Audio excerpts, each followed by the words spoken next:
नमस्कार. सानी कलारंग मी नीना बेगमपुरे तुमचं माझ्या चॅनलमध्ये मनापासून स्वागत. काल एक मैत्रीण आली होती आणि आली तीच मुळे अशी मुसमुसत होती. म्हटलं, "का गं बाई, काय झालं?" तर म्हणाली, "बघ ना, असं सगळे आम्ही ग्रुपनी बसलो होतो." आणि तिने एका व्यक्तीचं नाव घेतलं, की ती प्रत्येक वेळेस आले की मला असं टोमणे मारते, घालून पाडून बोलते आणि खूप सगळ्यांसमोर खिल्ली उडवते आणि मग मला खूप कसतरी होतं गं. आजकाल नकोच वाटतंय तिची कंपनी. मग तिला मी म्हटलं, तिला शांत केलं. म्हटलं, "अगं, आजूबाजूला असे टॉक्सिक्स लोकं असतातच. नकारात्मक वृत्तीचे लोकं असतात. एक तर त्यांच्या मागचं कारण आधी समजून घे. कारण त्यांनी आयुष्यामध्ये अतिशय ते लोकं असमाधानी, असंतुष्ट किंवा त्यांना कुठल्याच कामामध्ये यश मिळालेलं नसतं आणि सतत त्यामुळे त्यांच्यामध्ये अशी एक सतत दुसऱ्याच्याबद्दल असूया असते आणि या असूयेच्या पोटी ते एक म्हणजे दुसऱ्याला ते टोमणे मारणं किंवा खाली खेचणं अशी एक कुठेतरी वृत्ती निर्माण होते. खरं ती त्यांच्या दृष्टीने घातक आहे, पण हे त्यांना कळत नाही आणि ते सगळे सगळ्यांवर असे वार करत सुटतात आणि स्वतःच्याही म्हणजे स्वतःचंही आयुष्य ते बिघडवतात आणि दुसऱ्याच्या आयुष्यामध्ये इतका म्हणजे दुःख पसरवायचं खरं कोणी अधिकार अशा व्यक्तींना दिलेला असतो. पण अशा लोकांना आपण काही वेळेस टाळू शकत नाही आणि वारंवार ती लोकं समोर येत असतात. तर आपणच खूप स्ट्राँग बनायचं बरं का या सगळ्या ह्याच्यामध्ये. तर काय करायचं? तर समजा तिने टोमणे मारले. एक लक्षात घे, की एक समजा तिने टोमणे मारले, तर आपण लक्षच द्यायचं नाही. आपल्याला ते काही तिच्या बोलण्याने काही आपल्या शरीराला भोकं पडतात का? नाही. मग आपण लक्षच द्यायचं नाही तिच्याकडे आणि अजिबात रिएक्ट व्हायचं नाही. कारण काय होतं माहिती आहे का? आपण रिएक्ट झालो, ते शब्दांनी शब्द वाढतो आणि त्याच्यात त्यांना मज्जा वाटते, की अरे आपण काहीतरी ह्याच्यावर बाजी मारली, कुरघोडी केली असं त्यांना वाटतं.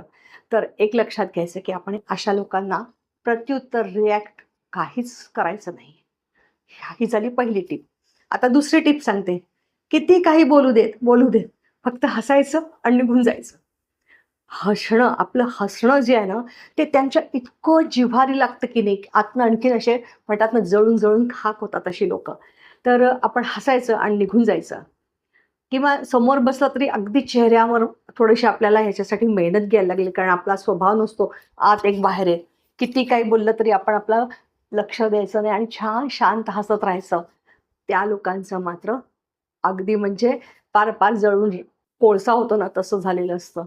तिसरी टिप ते सांगते, की त्यांनी समजा एखादा टोमणा मारला किंवा नाही ते चौकशा केल्या, तर आपणच त्यांना प्रतिप्रश्न विचारायचा. हं. आपण त्यांना प्रतिप्रश्न विचारायचा, ज्याचं त्यांच्याकडे उत्तरच नसतं.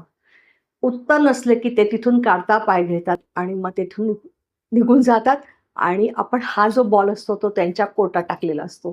त्यामुळे त्यांना अक्षरशः पळ काढण्याशिवाय म्हणजे हेच नसतं, पर्यायच नसतो.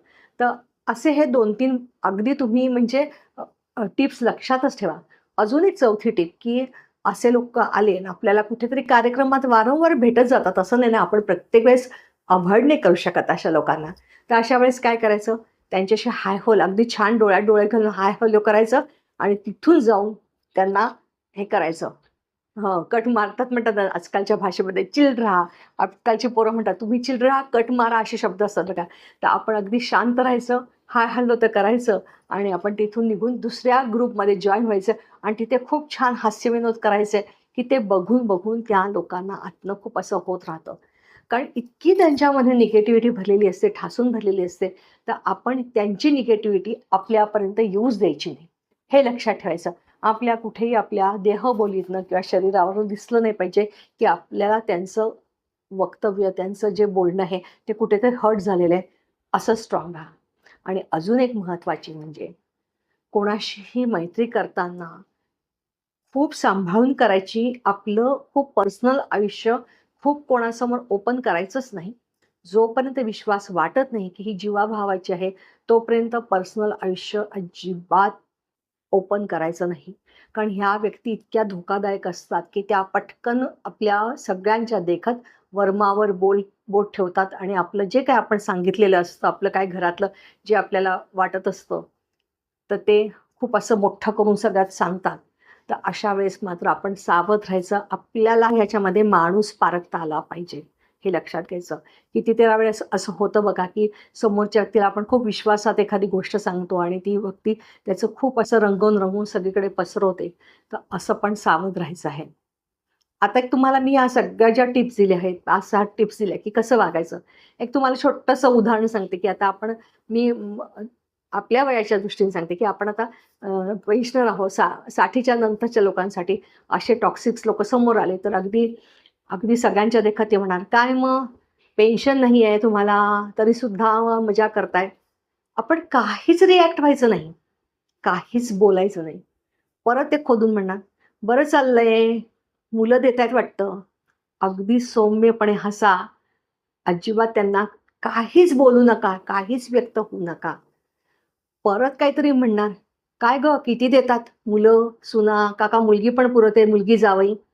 अशा वेळेस आपण म्हणायचं, "हो गं, मला पैसे कमी पडतात. तू देतेस का? तूच दर दर तुझी छान परिस्थिती आहे, तू दर महिन्याला दे ना." असे तिथून अशा अपेक्षित नसतं त्यांना. तिथून चक्क पळ काढतील बघा तुम्ही लक्षात ठेवून त्यांच्याशी बोला असं.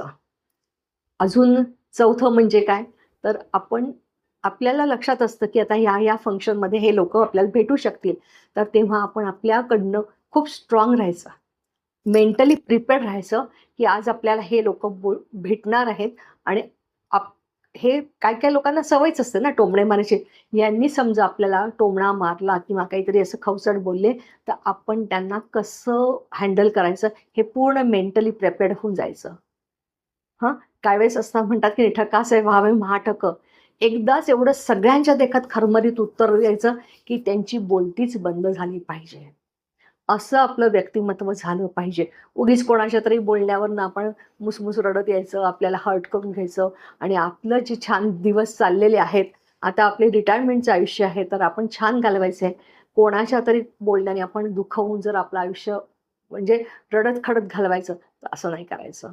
तर ह्या महत्त्वाच्या टिप्स लक्षात घ्यायच्या, की इग्नोर करणं, त्यांच्याशी अजिबात रिॲक्ट न होणं, तसंच हसून एखादी गोष्ट टाळणं किंवा त्यांनाच प्रश्न विचारायचा, हे लक्षात आलं. मी उदाहरणासहित सांगितलं हे आणि एखाद्या वेळेस इतकं आपण स्ट्राँग बनायचं, की त्यांना त्यांच्याच भाषेत उत्तर द्यायचं. असं तुम्ही जेव्हा बनाल, तेव्हा ही टॉक्सिक्स लोकं, जे नकारात्मक वृत्तीचे लोक आहेत, तो तुमच्या अवतीभोवती सुद्धा फिरकणार नाही. आणि अजून एक महत्त्वाचं म्हणजे मी सांगितलेली शेवटची टिप, कोणालाही आपलं पर्सनल आयुष्य सांगायचं नाही. किती जीवाभावाचं वाटलं तर अगदी एखादी खूपच असं वाटलं तर सांगा. तुमचं बँक बॅलन्स, कोण तुम्हाला काय बघतंय, घरातलं निगेटिव्ह काही सांगू नका. घरोघरी मातीच्या चुली, कारण लोकं त्याचा इश्यू करतात. तर ह्या महत्त्वाच्या टिप लक्षात ठेवा. मला वाटतं बऱ्याच जणांना असे अनुभव येत असतील, तर तुम्ही तुमचे अनुभव सुद्धा खालती कमेंट्समध्ये लिहा. तुम्ही कसे हे नातेसंबंध हँडल करता? मला सुद्धा वाचायला आवडतील हे व्हिडिओ आवडल्यास नक्की लाईक करा, शेअर करा, सबस्क्राईब करा. मनापासून धन्यवाद.